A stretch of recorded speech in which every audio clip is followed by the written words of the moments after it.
7 billion chocolate chip cookies are ate in the US every year, according to 31daily.com.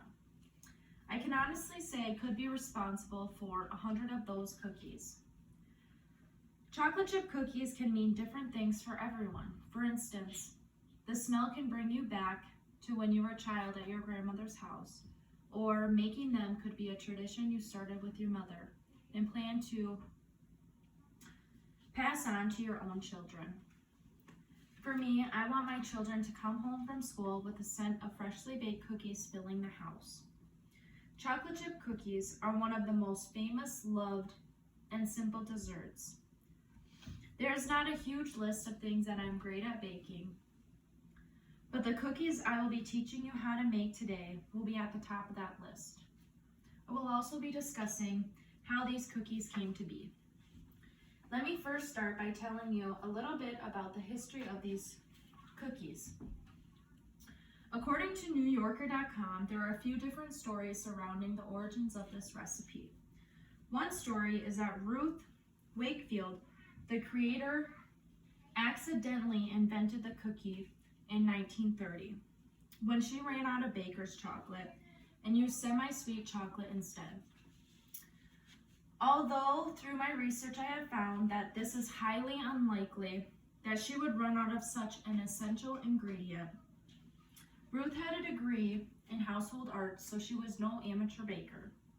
She was very well known for her scrumptious desserts, and she made all of the meals for the guests at her Toll House Inn. It is most likely that she tested out many different and new recipes purposefully when developing this recipe. The cookie was an instant hit, and as its popularity grew, so did the sales of Nestle semi-sweet chocolate.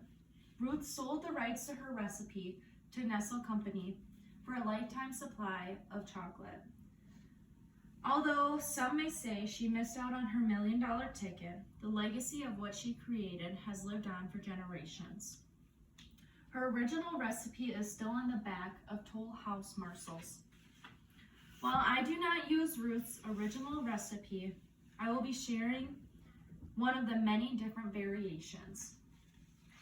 I have tried numerous different recipes searching for what you would call the perfect cookie, a cookie with crisp outer edges and an ooey gooey inside. My recipe comes from a blogger whose website is cravinghomecooked.com.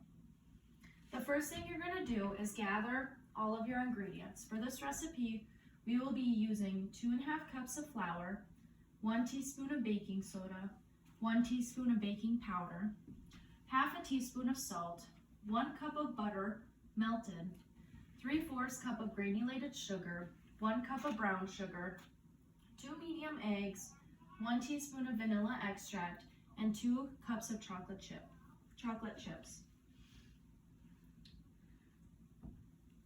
Next, you're going to combine your dry ingredients. So you'll combine your flour, your baking soda, baking powder, and salt. We'll set that aside, and you will cream your melted butter and sugars until the consistency is light and fluffy, so about 3 to 5 minutes. Next thing you're going to do is add in your eggs and vanilla. I like to add in just the slightest more dash of vanilla than the recipe calls for. Next thing you're going to do is slowly add in your dry ingredients. She states the importance of not over mixing your ingredients, and from my experience I have found this to be a very important tip. But there is real science behind that. According to food52.com, overmixing causes there to be too much air, and then that causes your dough to rise and then fall, leaving them flat. It is best to mix by hand using a spatula and not a mixer. Next thing you're going to do is fold in your chocolate chips. After that, you will chill your cookie dough, even if it is just for 30 minutes. In this picture, you can see this is 0 minutes in the fridge, 30 minutes chilled, and then 60 minutes chilled. I have skipped this step for many years, but it is important not to skip this.